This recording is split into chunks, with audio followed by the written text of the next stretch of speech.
Hey guys, welcome back to this channel learn at ease Divyanka Sinha. और आज हम करने जा रहे हैं क्लास 9th का एनसीईआरटी बुक का इकोनॉमिक्स का फर्स्ट चैप्टर का पार्ट 2।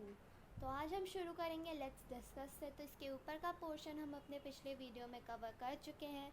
अगर आपने नहीं देखा है तो आप मेरे channel learn at ease Divyanka Sinha पर विज़िट करके देख सकते हैं। तो चलिए स्टार्ट करते हैं आज का video lecture. So what is the difference between multiple cropping and modern farming methods. तो हमने दो टाइप्स के वेज देखे थे जिससे कि हम इंक्रीज़ कर सकते हैं प्रोडक्शन। तो पहली थी मल्टीपल क्रॉपिंग जिस पे हम एक लैंड पे अलग अलग सीजन्स पे डिफरेंट क्रॉप्स को ग्रो करते हैं। तो और अब मॉडर्न फार्मिंग मेथड्स पे हमने देखे थे जिससे कि 1300 से उनकी 3200 kg हो गई थी सरप्लस वेट, इतना ग्रो हो गया था। कौन सी थी वो modern farming method? Yes, you get me right, HYV seeds के साथ जो मॉडर्न फार्मिंग मेथड हुई थी। तो इसमें ज़्यादा इरिगेशन की ज़रूरत होती है, केमिकल फर्टिलाइज़र्स की ज़रूरत होती है, पेस्टिसाइड्स की ज़रूरत होती है और HYV सीड्स की ज़रूरत होती है। जब ये चारों मिलते हैं तभी अच्छी यील्ड मिलती है। तो अब आप, मुझे यकीन है कि आप इसके सारे डिफरेंसेस अच्छे से लिख पाएंगे।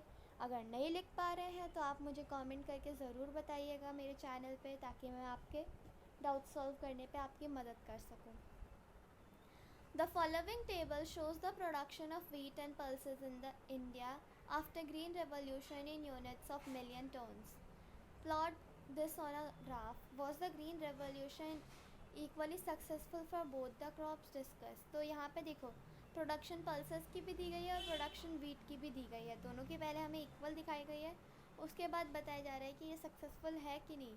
तो अब आप इसका ग्राफ बनाओगे तो पल्सेस में तो थोड़ी सी कम, बहुत कम ही सक्सेसफुल रही है, लेकिन वीट की प्रोडक्शन में ये बहुत ज़्यादा सक्सेसफुल रही है। तो आप इसका ग्राफ बना लीजिएगा और रीज़न भी दे दीजिएगा।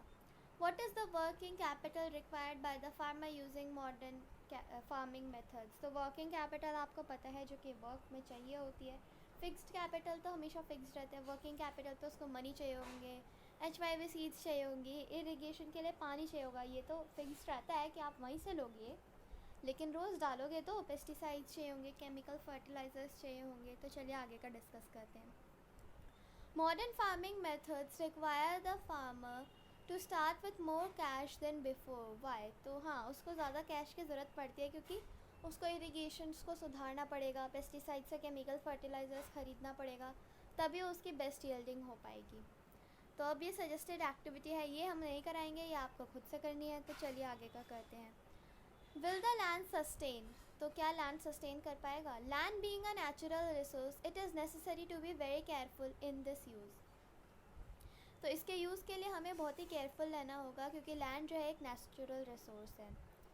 Scientific reports indicate that the modern farming methods have over use the natural resource base. तो बहुत ज़्यादा यूज़ हो चुकी है मॉडर्न फार्मिंग मेथड्स के कारण। साइंटिस्ट ने ये रिपोर्ट किया, आप इतना केमिकल फर्टिलाइजर्स डाल रहे हो, पेस्टिसाइड्स डाल रहे हो, तो सॉइल भी तो ख़राब होएगी ना। In many areas, green revolution is associated with the loss of soil fertility due to the increased use of chemical fertilizers.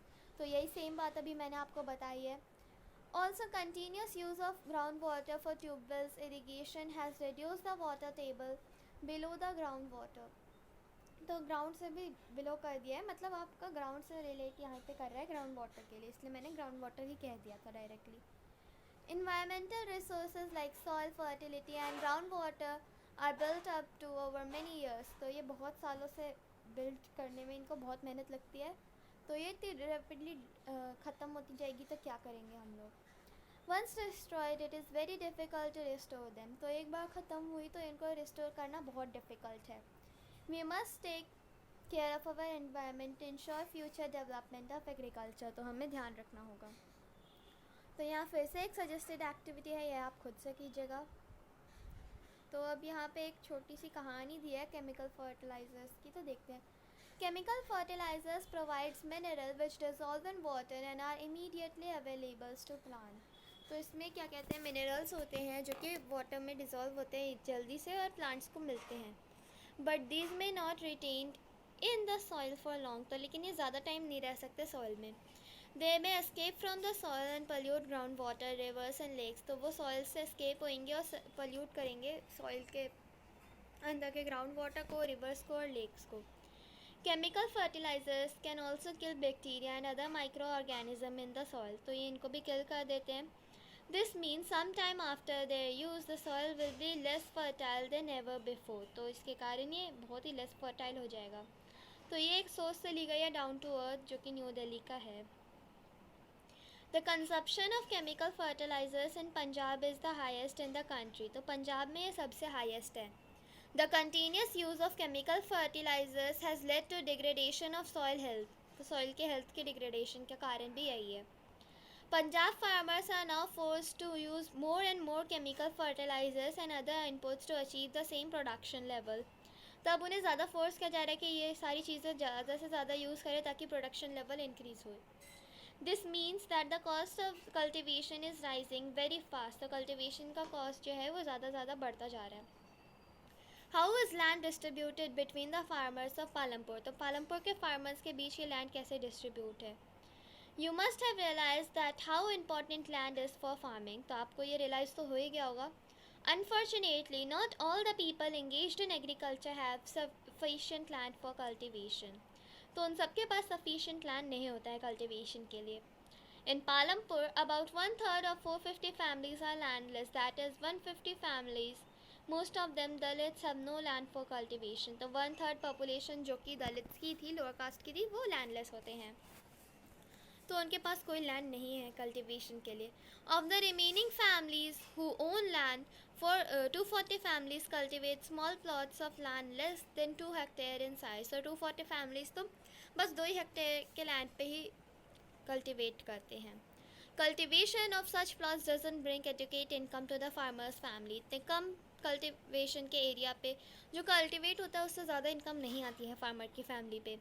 In 1960, Govind was a farmer with 2.25 hectares of largely unirrigated land. तो ये बिल्कुल irrigated नहीं थी. With the help of his 3 sons, Govind cultivated the land. तो अपने 3 बेटों के मदद से उसने इसको कल्टिवेट किया. Though they didn't live very comfortably, the family managed to feed itself on a little bit of extra income from one buffalo that the family possessed. तो बस इसके अलावा उन फैमिली के पास एक बुफेलो थी जिससे वो थोड़ी सी ज़्यादा इनकम कर पाते थे.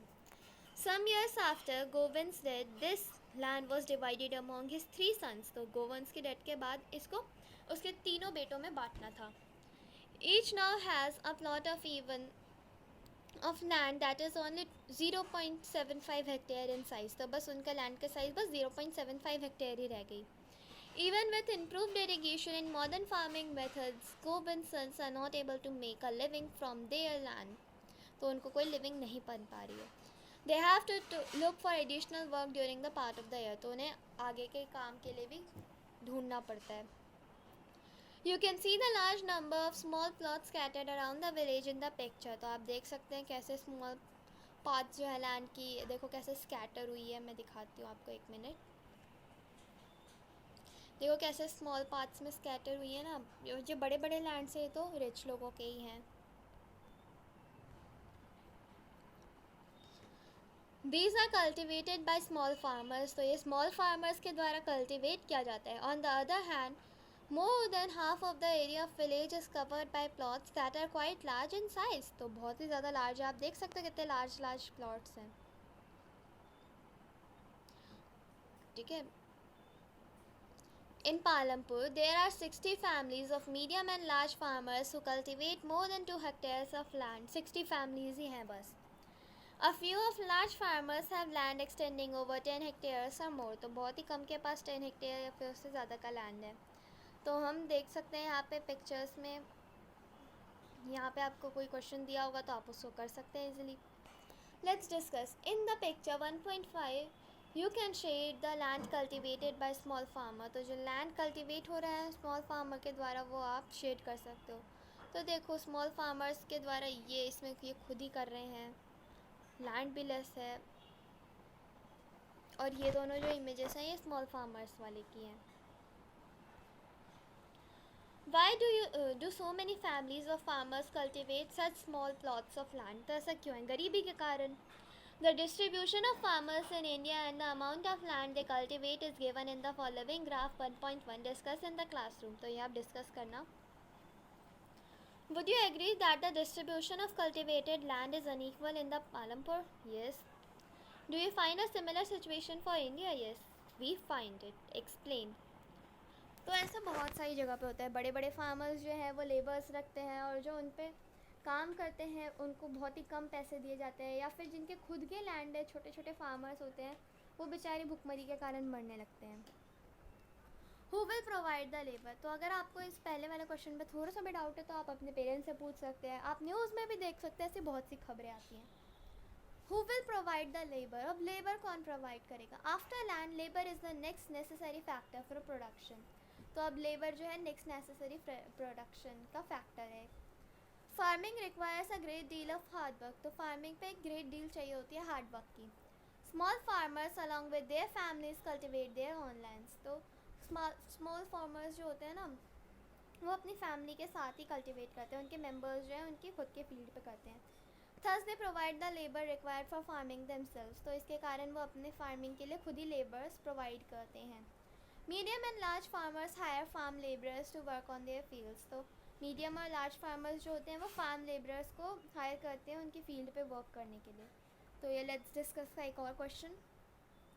Identify the work being done on the field in the picture 1.6. तो 1.6 पे जो पिक्चर है उस पर आपको देखना है कि वर्क कौन सा डन हो रहा है और arrange them in a proper sequence. तो देखो 1.6 यही फिगर है, इसको आपको अरेंज करना है प्रॉपर सीक्वेंस में.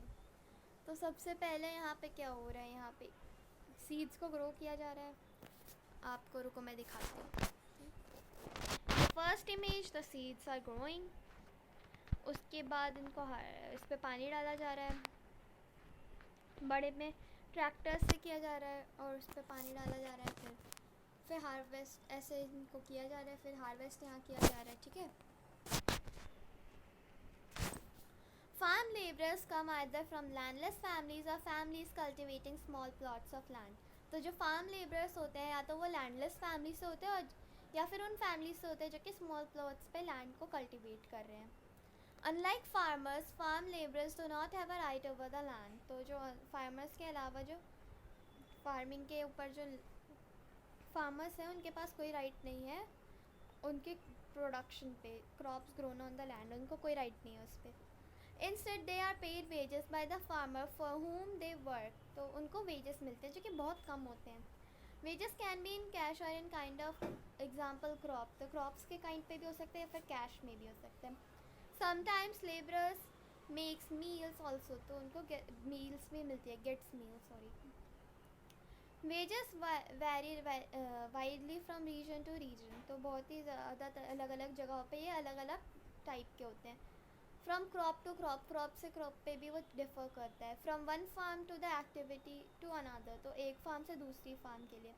There is also wide variation in the duration of employment. तो इसमें भी बहुत ही एक वाइड वेरिएशन होता है. A farm labourer might be employed on a daily basis और for one particular farm activity like harvesting और फॉर द होल ईयर. तो ऐसे इन सबको हायर किया जाता है या तो एक काम के लिए या फिर पूरे साल के लिए. तो यहाँ पे एक स्टोरी है दाला और रामकली की, तो ये आप पढ़ लीजिएगा. तो अब हम देखते हैं. Dala is a landless farm labourer who works on daily wages in Palampur. तो दाला एक लैंडलेस फार्म लेबरर है जो कि डेली वेज पे वर्क करता है. This means he must regularly look for work. तो उसको हमेशा ही वर्क के लिए ढूंढना पड़ता है. The minimum wages for a farm labourer set by the government is ₹115 per day. तो यही इनकी मिनिमम वेज है. But Dala gets only ₹80. तो देखो कितना नाइंसाफ़ हो रहा है. There is heavy competition for work among the farm labourers in Palampur, so people agree to work for lower wages. Dala complains about his situation to Ramkali, who is another farm labourer. Both Dala and Ramkali are among the poorest people in the village. So अब हम फिर से करने आ रहे हैं. Let's discuss. Why are farm labourers like Dala and Ramkali poor? तो वो इसलिए पुअर है क्योंकि उनको जो डेली वेजेस है उससे भी कम मिल रहा है और बहुत सारे लोग हैं काम के लिए, इसलिए अगर वो मना करेंगे तो वो किसी और को हायर कर लेंगे, इसलिए उसी डर के कारण वो लो वेजेस पे भी मान जाते हैं. Gosaipur and Majauli are two villages in north Bihar. तो ये दो विलेजेस हैं नॉर्थ बिहार में। Out of the total of 850 household in the two villages there are more than 250 men who are employed in rural Punjab and Haryana और इन दिल्ली, मुंबई, सूरत, हैदराबाद और नागपुर। तो इन जगहों पे इनको एम्प्लॉय किया जाता है। Such migration is common in most villages across India. तो ये कॉमन है। Why do people migrate? तो उनको लो वेजेस मिलता है या फिर उनको वहाँ पे ज़्यादा अच्छी जॉब अपॉर्चुनिटी मिल सकती है, इसीलिए। Can you describe the work that the migrants of Gosaipur and Majauli might do at the place of destination? Sweeping, cleaning कर सकते हैं या फिर बहुत स्मॉल वर्क कर सकते हैं या फिर वहाँ पे भी वो फार्मिंग कर सकते हैं। The capital needed in farming. तो अब जो पैसा चाहिए होता है फार्मिंग के लिए, सिर्फ पैसा ही नहीं और भी बहुत सारी चीज़ें होती है जो कि कैपिटल में गिना जाता है। You have already seen that the modern farming methods required a great deal of capital. तो देखो, जो आपने देखा है मॉडर्न फार्मिंग मेथड पे बहुत ज़्यादा पैसा चाहिए होता है और भी बहुत सारी चीज़ें चाहिए होती है जो कि हम कैपिटल में गिनते हैं। So that the farmers now needs more money than before. तो अब उन्हें तो ज़्यादा मनी चाहिए होगा। Most farmers, small farmers have to borrow money to arrange for the capital. तो लोग बोरो करते हैं। They borrow from large farmer or from village money lender or the traders who supply various inputs for the cultivation. तो इन सब से लेते हैं वो। The rate of interest on such loans is very high. तो बहुत ही ज़्यादा हाई होता है। They are put to great distress to repay the loan. तो बहुत ही great distress पे होते हैं उनको repay करने के लिए लोन पे। तो यहाँ पे एक कहानी दी गई है सविता की, तो ये आप खुद कर लीजिएगा। In contrast to the small farmers, the medium and large farmers have their own savings from farming. तो उनकी खुद की सेविंग होती है। They are thus able to arrange for the capital needed. तो इसलिए वो कैपिटल जो उनको चाहिए होता है उसको अरेंज कर लेते हैं। How do these farmers have their own saving? तो उनकी खुद की सेविंग कैसे होती है? You shall find the answer in the next section. तो आपको इसका आंसर नेक्स्ट सेक्शन में मिलेगा और हम नेक्स्ट सेक्शन करेंगे अपनी नेक्स्ट क्लास में। तो कैसा लगा आपको वीडियो आज का? अच्छा लगा हो तो लाइक कीजिएगा, शेयर कीजिएगा और मेरे चैनल लर्न एट ईज़ को सब्सक्राइब कीजिएगा और अपने दोस्तों के बीच बोलिएगा कि मैं क्लास 9 से रिलेटेड वीडियोस बनाती हूँ, ताकि वो भी मेरे वीडियोस देख सके और कॉन्सेप्ट्स को समझ सके और सब्सक्राइब कर सके मेरे चैनल को। तो मिलती हूँ मैं आपको अपने नेक्स्ट वीडियो में। तब तक के लिए take care and bye bye guys.